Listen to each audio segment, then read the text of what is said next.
So. What's the story with Courtney? No. How about tomorrow? No, I doubt it. I think he may go, but we'll see. How surprising is that to you, Doc? It seemed like you were pretty sure of it yesterday. Yeah, he just didn't, just didn't improve much. So you're pretty much prepared for everything.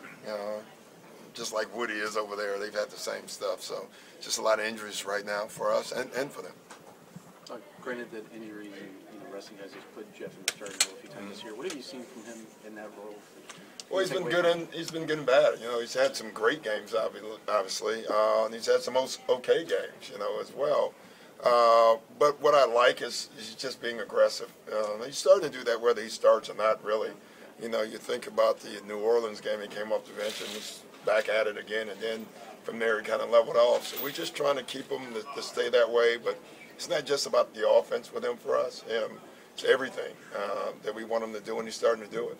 Is Terry getting the start again in place of? No, I'm going with Jordan. Okay. Yeah. What made you make that decision? The coin. No. He paid you off? Yeah, he paid me. I am on the take with that. No, it was more Jet really does not like to start. Likes coming off the bench, and so.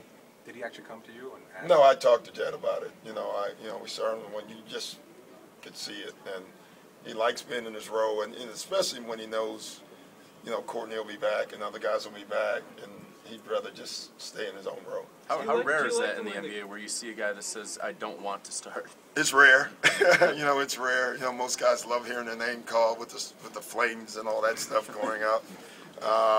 But I think he's pretty much over all that stuff at this point in his career. And he really believes he's better for the team coming off the bench. So it's refreshing. It's really nice. Doc, I should go to college basketball for a second.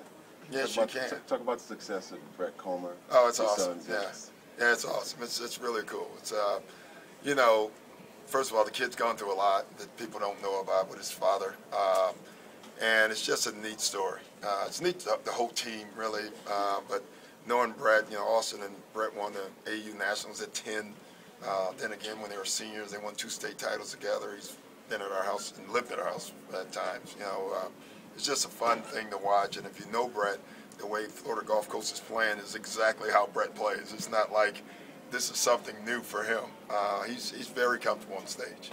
Are you all surprised at how much of a smart Jordan can be? No, I mean, Murph, that's why we traded for him. When you lose Barbosa, who was pretty much good on nights and some nights bad, we looked at who could do the same things. And, Jordan is the perfect character for that role when you think about him. We laugh, but he is on the all-scare team. He scares me and Woody, every night. He scares both coaches. But he's been, the one thing he does so much better than he has ever gotten credit for, maybe he did, I don't know, because I wasn't in Washington. He's a far better passer.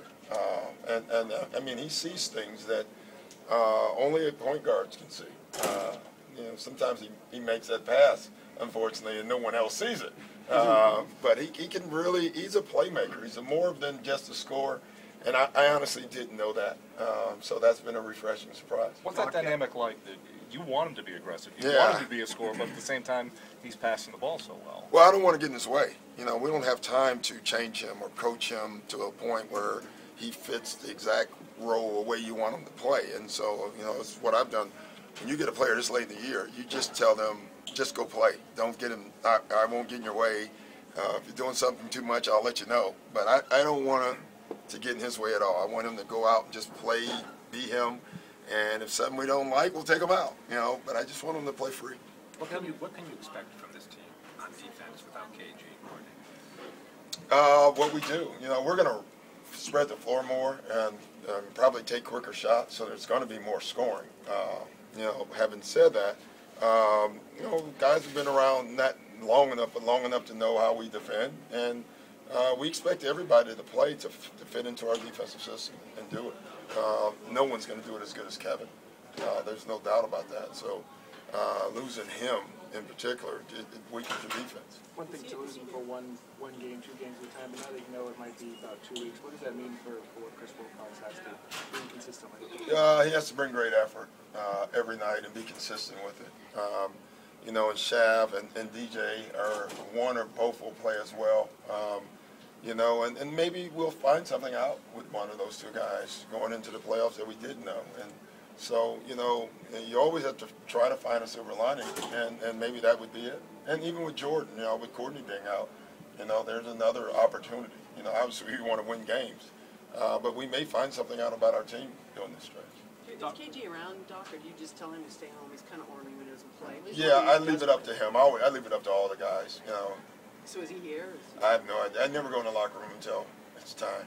Try to let them have their space. So he's been around yesterday and today in the morning, but I don't know if he's coming to the game or not. Doc, Danny said yesterday that KG actually ended up hurting his ankle in the New Orleans game. Did he just not tell you guys about it during that Dallas game? Did you guys? No, we knew, but we didn't think it was that bad. And then the way I noticed, I mean, I took him out with what we were making a run in the Dallas game, and I just didn't like the way he was running. I didn't know it was his ankle at that time. I knew that he had hurt it in the game before. I didn't know why he was running the way he was running. I just didn't like the way he was running, so I took him out, and then he was saying he was okay, and we put him back in. But you knew something, it just didn't. He didn't look right to me. So, Doc, I know nobody hangs division banners around here, but you guys had it for 5 straight years there, and it's looking like the Knicks are maybe closing in on it. Is there any meaning to that title at all, and is there any meaning to what looks like maybe a little bit of a shift here, at least for this season? What do you see in there? No, I think no. I hate to say it, no. I mean, it's nice to win them, you know, because it gives you you know, playoff position and then the playoff shares for the players, I guess. But no, you know, listen, whether you win it or not, your season will be defined what you do in the playoffs, you know, and for us and them. At the end of the day, you know, it'll be nice. They'll have that division somewhere. But at the end of the day, it's all what you do in the playoffs. More important for a team that hasn't been there yet and is still trying to establish itself than a veteran team like yours that's already kind of had that climb and knows what it can do? Yeah, I guess, you know, but heck, I think I won a division my first year here, and I didn't make, you know, it's funny. I think that was my first division win as a coach, and it didn't matter to me even then, and I wasn't used to the Celtic way yet. They're nice to have, I guess, but it's not what you should be playing for. But you're right. I guess at the end of the day, if you haven't had one or won, it can't hurt to have that, especially if that was one of your goals. You know, you set goals and then goes and goes, and I know that was one of theirs. So yeah, it's probably important to them. Thank you, Coach. Thanks, Doc. Thanks, guys. Marquette all the way. Oh, absolutely.